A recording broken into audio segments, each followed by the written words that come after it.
we started it to see like, would it work, right? Like you're not really thinking about anything other than like, is there a market for this, right? And really focusing on like being honest with yourself. Like it's not just those 1,000 bottles, like are people outside of your immediate sphere of influence loving this product? Once it got going and we started to take on, money, and we took money from friends and family, once that happens, it changes the game, right? Like, because now you are responsible for their money, and it's a lot. It's a big weight that sits on you because you don't want to lose your friends and family's money. And at some point when you take on money, you have to give that money back, right? Like the whole idea is that you're going to have an exit of some kind. Yep. So we knew eventually, yes, the goal was to sell because we took on other people's money.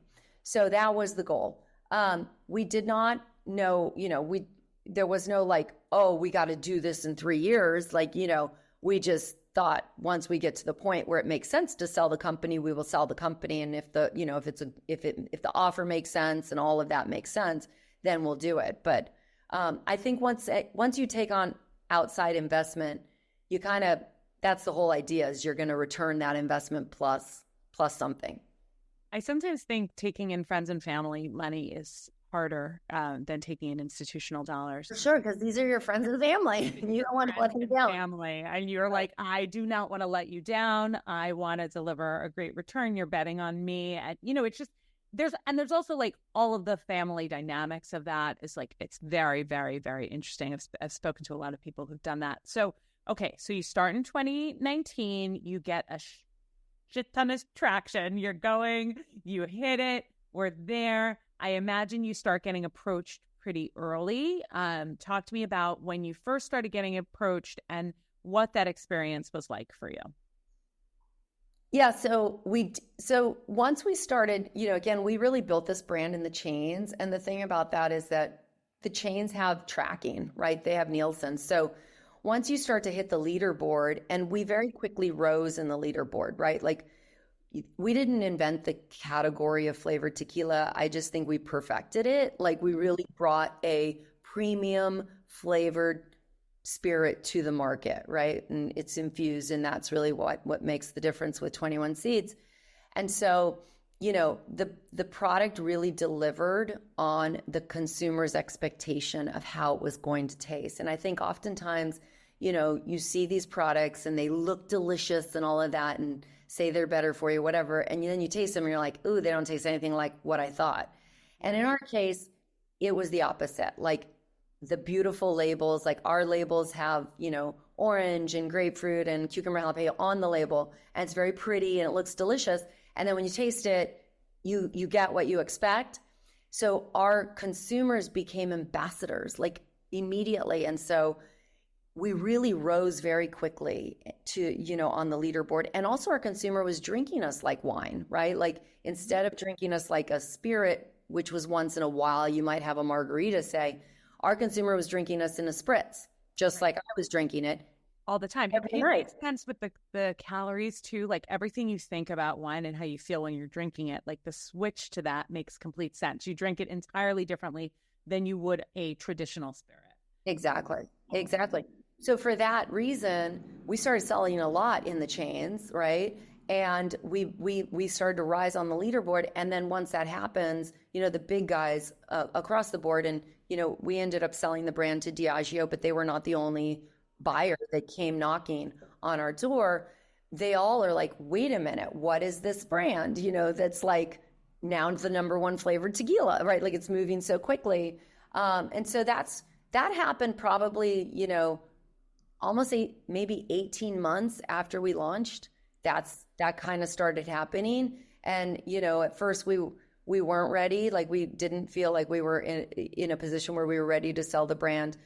So we said no. And then, ultimately, I would say 2 years after then, they came back, and that's when we said, okay, this makes sense now. Was the decision, the not being ready and then being ready, based on getting to a certain number that you thought, a certain sales number, certain valuation number, certain amount that you guys had kind of set out for yourself? Was it financial, or was it like also timing for you guys? Yeah. So I think it was I would say three things. One, we were building the brand during COVID, right? So as you remember, like that's when that was happening. And so our focus was really we really wanted to get into all the chains, and we knew how to like really market in the chains and drive product in the chains. And we weren't focused, in the on-premise bars and restaurants, because that wasn't the game plan initially, but also it was closed, right? COVID, none of that stuff was open. Wow. And so that was number one.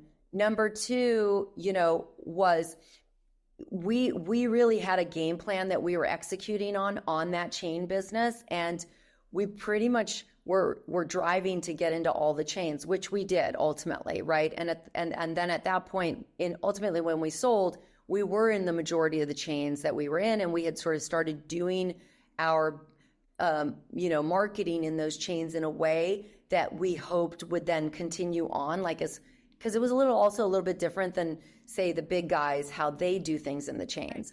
So Right. it was also about establishing a way of doing things for this brand that they could then take on and amplify with their scale. And so we wanted to make sure that that was like really solidified. And so just the way we wanted to build it in the chains and making sure that that was like solidified was number one. B was we were now at the point where everything was opening up again, and we had been in the chains, and now our girls that were drinking our brand in their house are now going to go out, and they're going to want to find 21 Seeds in bars and restaurants. And that just takes a whole other level of like Capital. staffing and feet on the street and all that stuff. Yep. And so we thought we could do that much more quickly and more efficiently and everything with a big partner, right?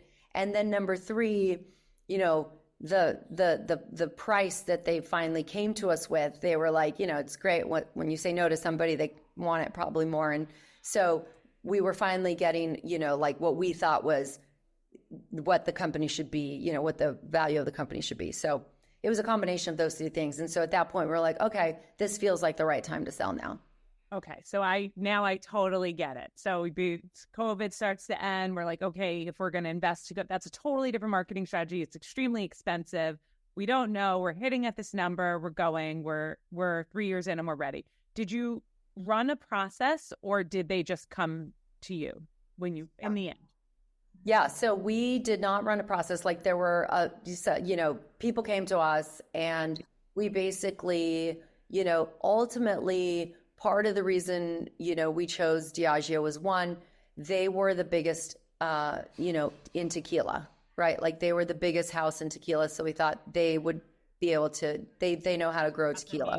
Right. Yeah, exactly. And Don Julio. So we thought they really know what they're doing in tequila. So they're going to be able to take what we've done and just make it grow even faster and bigger. And then number two was that, the leadership at the top of Diageo there are a lot of women, there are a lot of females at the top of Diageo, right? In terms of leadership. And so it's a very male dominated industry, the spirits industry. And ours is a different sort of proposition. And so we felt like they would be good advocates for us and sort of protect us in a room where we wouldn't be able to be in that room anymore, right? Because once we sell the brand, it's not us advocating for ourselves anymore. We're tough cookies and we can go in there and tell our story, but it's not going to be us anymore. So we felt like, okay, we like that there are these females at the top that are going to advocate for us, protect us, like look out for our best interest. So that was a large factor in the decision, Totally. to go to Diageo. How cool is that? I was going to ask you if you think the experience of selling a business is different for a woman than it is for a man, and if so, how? I get lots of different answers on this. So, yeah, I mean, I definitely think that's the case. I think it's the case when it comes to raising money. Like my sister, who was our CFO, Nicole. She's been a CFO for many companies. She's been a CFO for, two male CEO companies and one female CEO company. And then our company, I was the female CEO. And she said to us right at the onset, like, listen, when we go to raise money, it's going to be really hard. Like if we try to go to institutional money, it's going to be really, really hard. And we're going to have to like over explain everything. We're going to have backup and backup and backup. And the chances even then are slim that we're going to get any money. And so, and she was right. Like we raised a seed round that was friends and family. And then we raised a series A that was again, friends and family, because the VCs didn't want, like the institutional company, they didn't want to invest in us. And in the end, when we sold our company, we were predominantly female owned as well. So like our cap table was predominantly female. So that's just the reality of it. And then when you go to sell the company, same is true. Like you're going to get less than, a male owned company. And that's just the reality of it. I know. But, what we did do was we were able to sell the company for the highest exit ever by a female founded spirits brand, right? And so that's exciting because it starts to show that like, hey, we can do more, we can get to higher prices, we can get to higher, exits and so on. Yeah, I think it's starting to change for sure. If you look at what you guys did, and I mean, that's not a small exit. It's a public number, 9-figure exit. It's unbelievable. Yeah. And then if you're looking at like what Fawn's doing with Uncle Nearest, and I mean, this stuff is just, it's changing. It's just baby the step reality of what it is to pretend it's not. Like I once spoke to somebody and I was like, oh, I'm going to work with women-owned businesses and helping them with exit readiness and prep, and the guy worked as an iBank, and he was like, yeah, I don't think it's really different for a guy than it is for a girl. And I was like, the fact that you're even saying to me a guy, and it was like basically like gal, I was like, that should tell you everything you need to know. Exactly. From your point of view, it's not that different, but if you're sitting on the other side, it's totally Friends, why don't you sit there? But the real way to change it, I think, long term is actually similar to what you said about Diageo. It's like we need women on the side, the acquiring side and the investing side, and I think that's long term how we'll change it.